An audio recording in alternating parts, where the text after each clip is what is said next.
Let me get it.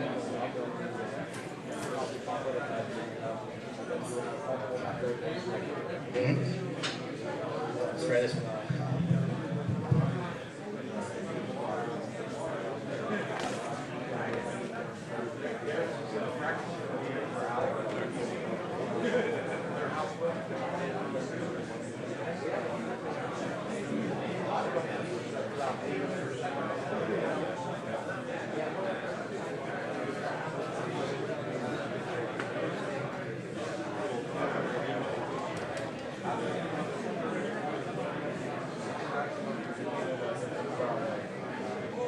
Okay, that's a hydrocarbon chain, okay? Now if you look at natural gas is 1 carbon and 4 hydrogens.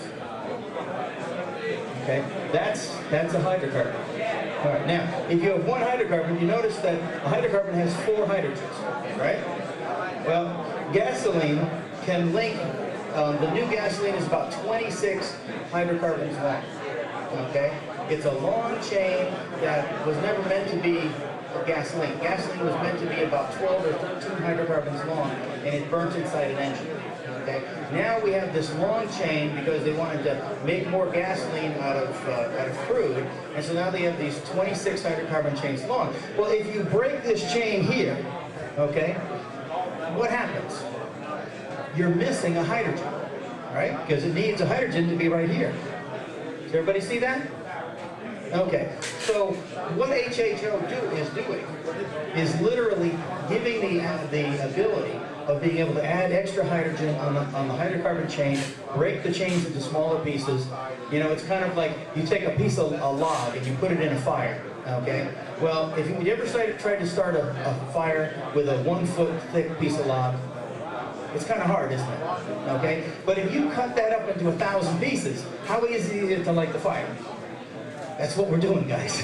Okay, just to make it easy on you, we're taking that if you broke a 26 hydrocarbon chain up into 26 pieces, okay, you would have natural gas, 26 pieces of natural gas, but you'd also be 13 hydrocarbons short. Everybody see that? This is basic chemistry 101, but I want to be able to give you some basics so you can understand what we're trying to accomplish here instead of thinking you're burning hydrogen. All right. So as long as you're breaking the chains, you're making it shorter, you're making it easier for the engine to be able to have enough time, the 22 milliseconds that an engine has to be able to burn gasoline. Okay. And so you're trying to fit this long hydrocarbon chain into that small amount of space.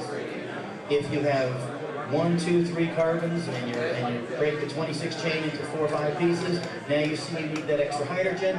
That's what we're doing. How can you break up the hydrocarbon chains? Glad you asked. You're looking to break up the hydrocarbon chains in a couple of different ways.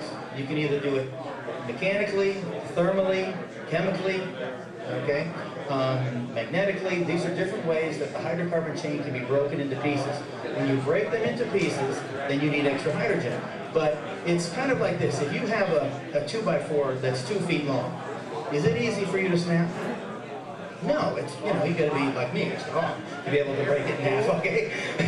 But if it's 26 foot long, and you take and wiggle a 26 foot 2x4, it'll snap into 3 or 4 pieces. That's what we want to do, is to be able to take this long hydrocarbon chain and find ways to be able to break it up. Now, how can you do that? You can either put, heat is a great way of doing it. So you can take a fuel heater, heat your fuel up. Gasoline, under pressure, as I got slammed the last time I said this, under pressure you can go to 300 degrees. If you have a electronic fuel injection, you're running 70 to 90 pounds pressure, you can bring that fuel up to 300 degrees and it will not vaporize because it's under pressure. Okay? If you're under vacuum, like the old cars had a pump up front and you pulled on the gas tank, then you could go all the way down to 80 degrees and you vapor lock. For us old guys, I remember vapor locking. Well, that was caused by vacuum on the fuel system and heat from underneath the car. That's what caused vapor lock. So what, you know, there's many different ways of doing this. In fact, when he was talking about the fuel torch, okay, what did he say? Well, the guys that were right up here listening, he said he runs a pump inside, and he extracts the hydrogen and oxygen from the unit by pulling on it, by a pump. Now it does two things. He can pump into his canister, the 60 pounds that he needed to run the torch, but he was also extracting hydrogen by causing negative pressure, right? Same exact thing that when you hook to a vacuum line as opposed to just putting it into your air cleaner, you have to force your hydrogen into your unit. Where if you're putting it on your vacuum side, you're actually drawing the hydrogen out of your unit, okay? Some people say you don't get any more production. Mine gets at least double production by putting vacuum on it. So some units produce much more, some don't produce that much more, but vacuum will always cause a better production than not. Okay? So now we get back to this hydrocarbon chain. We take and we heat up the fuel. All right? When I was an old dragster guy, okay, what did we do? We took our gasoline and our mix and we put it in dry ice. Why did we do that?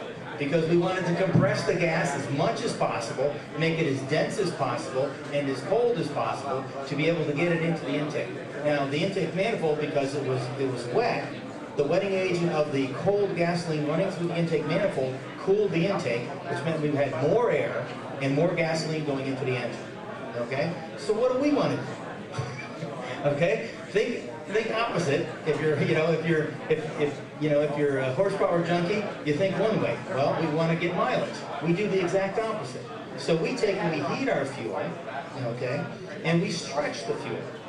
Why do you think if you put in your gas tank, you fill your gas tank up all the way to the last click, and then you park your car, what happens?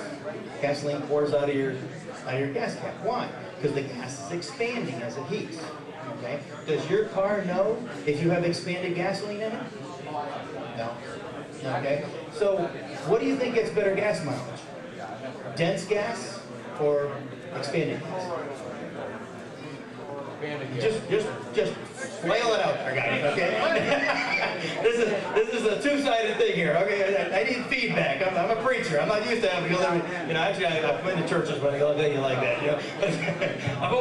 I'm not trying to go over your head. I just want to be able to give you some basics to be able to have you think more about what you're doing and not just think about hydrogen, but to be able to think about energy efficiency and the engine being able to do much more than just one thing, okay?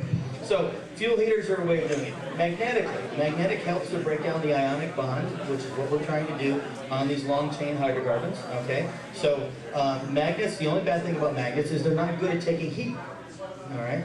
So, even though I use magnets inside my fuel heaters, we're going to now start making a separate unit for the magnetic before it gets to the heat, okay? So, we will magnetize the fuel first, run it through the heater, expand the fuel, and then run it into the fuel rail. Okay. So just to give you ideas, I want to be able to promote ideas for you to play with and get thinking. Oh, I typically run 12 magnets, half-inch diameter by half-inch thick round magnets on my fuel system. Okay. And of course, you can think how many gauze the magnets have and all that stuff. And some magnets are much better under heat than others. Get on the internet and figure it out. Okay, it's not. Don't be afraid of trying it. That's what I'm saying. Is that some people grew up living inside the box.